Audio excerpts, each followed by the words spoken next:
আসসালামু আলাইকুম, welcome to virtual university PD. এটি আমাদের পার্শিয়াল ডিফারেনশিয়াল ইকুয়েশনের উপর 7th ভিডিও।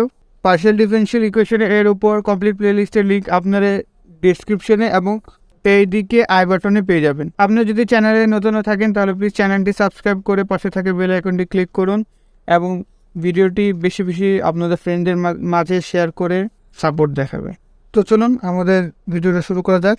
কি বলছে? Form partial differential equation by eliminating the arbitrary function z equal to f of x plus it plus g of x minus it। তার মানে এখানে আমাদের দুইটা ফাংশন দেওয়া আছে, একটা হচ্ছে আমাদের এটা এবং আরেকটা হচ্ছে এটা।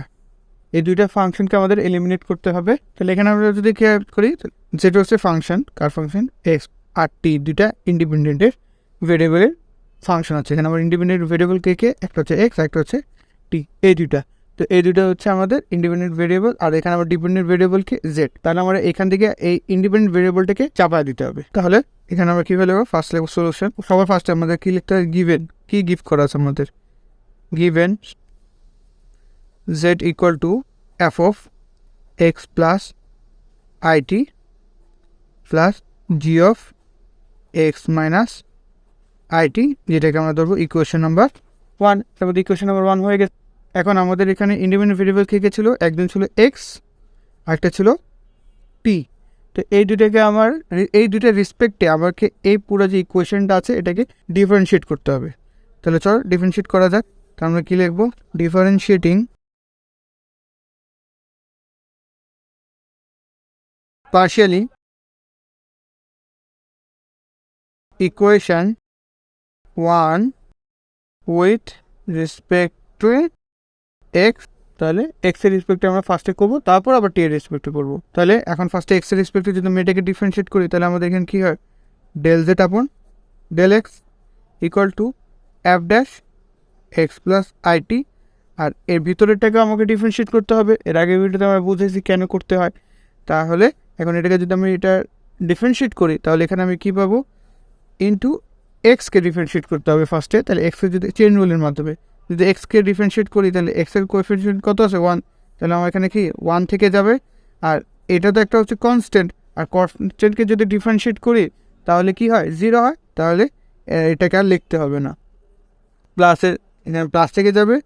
তারপর এই জায়গায় আমরা লিখব জি ড্যাশ এক্স মাইনাস আইটি, আর সেমভাবে এখানে কী হবে? আমাদের 1 থেকে যাবে। তাহলে এখানে যদি আমি গুণটা করে ফেলি, তাহলে আমার কাছে কী থাকে? F dash X plus IT plus G dash X minus IT. এখন এর আগের ভিডিওগুলো যদি আমরা দেখবো, এই কোশ্চেন আর এর আগের কোশ্চেনের কিছুটা পার্থক্য আছে। পার্থক্যটা কি? এর আগের ভিডিওগুলোয় যদি আমরা খেয়াল করি, এর আগের কোশ্চেনে আমরা আমাদের এই ফাংশনটাকে একবার মাত্র ডিফারেন্সিয়েট করেছিলাম, কিন্তু এখানে আমরা এই ফাংশনটাকে দুইবার ডিফারেন্সিয়েট করব। কেন করব? এটা পরবর্তীতে আমরা যখন এটাকে সলিউশনটা দিব তখন আমরা বুঝে যাব কেন করছি। আপাতত এটাকে আরেকবার ডিফারেন্সিয়েট করি, তাহলে আমাদের কি আসবে? তাহলে এখানে আমরা লিখব again differentiating partially with respect two x. এটাকে এক্স এর রেসপেক্টে আরেকবার আমরা ডিফারেন্সিয়েট করছি। তাহলে যদি আরেকবার ডিফারেন্সিয়েট করি, তাহলে আমাদের এখানে কি আসে? তাহলে del square Z upon del X square equal to আমাদের আসবে কি? এখানে যদি দুইবার ডিফারেন্সিয়েট করি তাহলে হবে F double dash X plus IT, আর ভিতরটা করলে আবার আগের মতো 1 থেকে যায়, এই জন্য আর লিখি নেই আমরা, plus G double dash X minus IT. এটাকে একইভাবে ডিফারেন্সিয়েট করলে কি? এটাকে তো করলে ডাবল ড্যাশ আসছে, আবার ভিতরটাকে আমরা ডিফারেন্সিয়েট করতে হবে। ভিতরটাকে ডিফারেন্সিয়েট কী হয়? 1 হয়। আর এটা মাইনাস যে আইটি, এটা হচ্ছে আমাদের 0 হয়ে যাবে। আর 1 থেকে 0 বাদ দিলে 1 থাকে, এই জন্য এটা এখানে আমরা 1 থেকে যায়। তাহলে এটাকে আমরা এক কাজ করি, ইকুয়েশন নাম্বার 2কে ধরে নিই। এটাকে এটা হচ্ছে আমাদের ইকুয়েশন নাম্বার 2। এখন আবার এই যে আমাদের ইকুয়েশন নাম্বার 1 আছে, এটাকে আমরা কী করব? টি এর রেসপেক্টে এবার ডিফারেন্সিয়েট করবো। তাহলে লিখবো differentiating partially equation 1 with respect to T. তো এবার আমরা টি এর রেসপেক্টে এটাকে ডিফারেন্সিয়েট করছি। যদি টি এর রেসপেক্টে ডিফারেন্সিয়েট করি, তাহলে আমাদের কী আসবে? এটা এই যে এটাকে আমরা করবো, তাহলে হবে del Z upon del T equal to হবে আমাদের কি? এখন সবার প্রথম এটাকে আমরা যদি ডিফারেন্সিয়েট করি, এই যে এটাকে, তাহলে আমাদের যেহেতু টি এর রেসপেক্টে করছি আমরা, তাহলে এটা কী হবে, আমাদের এফ ড্যাশ হবে F dash X plus IT, এবং ভিতরে আরেকবার ডিফারেন্সিয়েট করতে হবে এতটুকুকে। তো এক্স তো হচ্ছে আমাদের কি কনস্ট্যান্টকে ডিফারেন্সিয়েট করলে কি হয়, 0 হয়, তাহলে বাদ। তাহলে আইটি, টি এর কোএফিসিয়েন্ট কত, আই, তাহলে এখানে আমার কী হবে, আইটা গুণ আকারে থাকবে, পিছনে না গুণ করে সামনে গুণ করি যাতে একটু দেখতে ভাল লাগে। প্লাস একইভাবে এটাকে যদি আমি এখন ডিফারেন্সিয়েট করি, তাহলে এই জায়গায় আমি কী পাবো, জি ড্যাশ এক্স মাইনাস আইটি, আর এখানে আমার দেখা যাচ্ছে যেহেতু টি এর রেসপেক্টে করছি তাহলে এক্স কনস্ট্যান্ট হয়ে যাবে, তাহলে যে কোনো কনস্ট্যান্টকে ডিফারেন্সিয়েট করলে 0 হয়, তো এতটুকু বাদ। আর এখানে আমাদের টি এর কোএফিসিয়েন্ট কত দেখাচ্ছে, মাইনাস আই, তাহলে এখানে আমাদের মাইনাস আইটা গুণ হয়ে যাবে। এখন আমরা এটার অ্যান্সার দেবো কেন এটাকে আমরা দুইবার ডিফারেন্সিয়েট করছি। ডিফারেন্সিয়েট করার দুইবার কারণ হচ্ছে, দেখা যাচ্ছে যে এই জায়গায় আমাদের যে আসছিল, এই যে আমি যেখানে ডিফারেন্সিয়েট করেছি যেটা, এখানে আবার কি আসছে, প্লাস আসছে, কিন্তু এখানে দেখো, এখানে যদি আমরা খেয়াল করি প্লাসে মাইনাসে কী হয়, মাইনাস হয়ে যায়, কিন্তু আমাদের এখানে প্লাস, তো এখানে মাইনাস হয়ে যাচ্ছে না। তো এই জিনিসটাকে আমরা অ্যাভয়েড করার জন্য এটাকে আরেকবার আমাকে ডিফারেন্সিয়েট করতে হবে, যেটা ভিতরে এই যে মাইনাস যে টাইমটা, ওটা আবার ডিফারেন্সিয়েট করার কারণে এই মাইনাসের সাথে গুণ হয়ে আবার প্লাস হয়ে যায়। আমরা ডিফারেন্সিয়েট করলে অবশ্যই দেখা যাবে যে কেন প্লাস হয়ে যাচ্ছে, তখন আমরা এটা আরও ভালোভাবে বুঝতে পারবো। তো এইটাকে আরেকবার ডিফারেন্সিয়েট করতে হচ্ছে।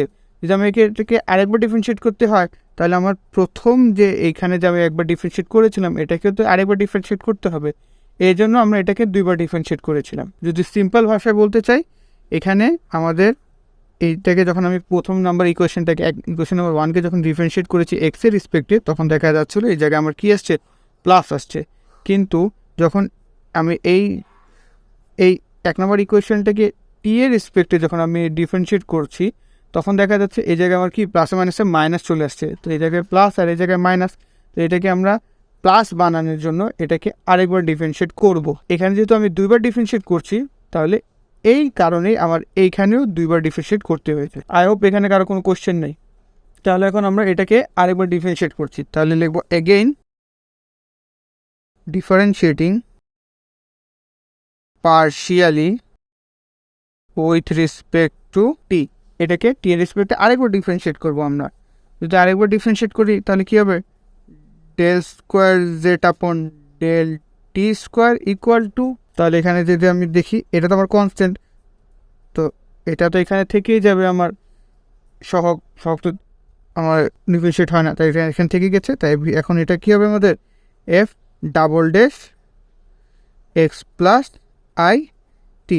এখন ভিতরটাকে আরেকবার ডিফারেন্সিয়েট করতে হবে, ভিতরটাকে যদি আরেকবার ডিফারেন্সিয়েট করি, তাহলে এটা তো আমাদের কনস্ট্যান্টকে ডিফারেন্সিয়েট করলে কি হয়, 0 হয়, তো এটাকে আর লিখতে হবে না। আর এইখানে এটাকে আমরা যদি ডিফারেন্সিয়েট করি, তো এটার কোএফিসিয়েন্ট কত, আই, তো এখানে আইটা কি হবে, বাইরে চলে আসবে, তাহলে এটা বাইরে যদি চলে আসে আই ইন্টু আই, তাহলে কি হয়, আই স্কোয়ার, এই জন্য এখানে আমরা লিখতে পারি আই স্কোয়ার। সেমভাবে এখানে আমাদের কি হবে, এখানে আমাদের আগে থেকে মাইনাস আই ছিল, আর এখানে জিকে যদি আমি আর ডাবল ডিফারেন্সিয়েট করি, তাহলে কী হয়, X double dash G double dash X minus IT, আর এটাকে আরেকবার ডিফারেন্সিয়েট করলে কী হয়, এই যেহেতু এটা মাইনাস আছে, তাহলে মাইনাস আই বাইরে বেরোবে, এখানে একটা মাইনাস আই আছে, আরেকটা মাইনাস আই গুণ হলে তাহলে মাইনাস আই হোল স্কোয়ার হয়ে যাবে। তাহলে এখান থেকে যদি আমি, তাহলে এখানে কী লিখতে পারবো, I square F double dash X plus IT plus I square G double dash X minus I T. তাহলে এখান থেকে এখন আমরা কি করতে পারি, এখান থেকে আইকে কমন নিতে পারি। যদি আই স্কোয়ারকে আমরা কমন নিই এখান থেকে, তাহলে কি থাকে আমাদের কাছে, F double dash X plus IT plus G double dash X minus I T. তাহলে এই যে জি এখানে হচ্ছে এই প্লাসটা এখানে থেকে গেছে, আর আই স্কোয়ারটাকে আমরা বাইরে বের করে নিয়েছি। এখন এটাকে আমরা এক কাজ করব, ইকুয়েশন নাম্বার 3 করব। এখন আমরা ইকুয়েশন নাম্বার 2, এই যে আমাদের যে দেওয়া আছে, এই যে ইকুয়েশন নাম্বার 2 আর ইকুয়েশন নাম্বার 3কে ভাগ করব। তাহলে অত ভাগ না করলে আমরা এটাকে কম্পেয়ারও করতে পারি, চাইলে কম্পেয়ার করো, তা চললে কম্পেয়ার লিখি, কম্পেয়ারিং 2 অ্যান্ড 3, আমি 2 আর 3কে কম্পেয়ার করছি। তো 2 আর 3কে যদি কম্পেয়ার করি, তাহলে কি দেখা যাচ্ছে, এই টার্মটা কি সেম চলে আসছে, তাহলে এই টার্ম কী হবে, বাদ চলে যাবে, থাকবে কি, এই জায়গায় এটা থেকে যায় কি del square Z del T square. আর আমরা মাত্র দেখছি এই জিনিসটাই কি হচ্ছে আমার del square Z del X square না, এই যে এতটুকু, এটাই তো হচ্ছে এতটুকু। তাহলে আই স্কোয়ার তো আই স্কোয়ারের জায়গায় থাকবে, ইনটু হয়ে যাবে আমাদের এখানে কি into del square Z upon del X square. তাহলে এখানে যদি আমরা এখন খেয়াল করি যে এখানে আমাদের কোনো প্রকার ইন্ডিপেন্ডেন্ট ভেরিয়েবল নাই, তাহলে এটাই হচ্ছে আমাদের অ্যান্সার। তাহলে আমরা কি লিখবো, which is the required partial differential equation.